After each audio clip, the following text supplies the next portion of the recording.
গল store বানাচ্ছি, গল store মানে direct online. এখন এখান থেকে ফেজ লাইন এসছে, এটা হচ্ছে আমার অফ সুইচ আর এটা হচ্ছে অন সুইচ, মানে অফ আর স্টার্ট সুইচ। তো এখান থেকে ফেজ লাইনটা আসার পরে নর্মালি ক্লোজ থেকে গেছে কোথায়, নর্মালি ওপেনে। ওপেন থেকে ম্যাগনেটিক কন্ডাক্টরের একটা প্রান্ত এসছে, দেখেন A1 এ, ম্যাগনেটিক কন্ডাক্টরের A1 এ।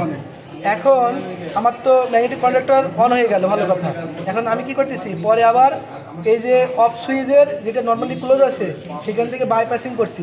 এই যে বাইপাসিং করার পরে সেটা এই ম্যাগনেটিক কন্ডাক্টরের এনো থেকে বাইপাসিং করে কোথায় নিয়ে গেছি, কয়েলে নিয়ে গেছি, আবার A1 এ নিয়ে গেছি। আর এর যে নিউট্রালটা এ দুটো লাগাই দিছি। হ্যাঁ, এখন স্টার্ট করেন, তারপরে সুইচ দেন, এটা আবার অন করেন,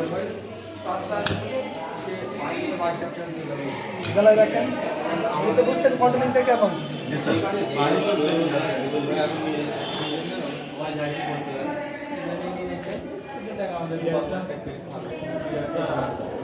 সবাই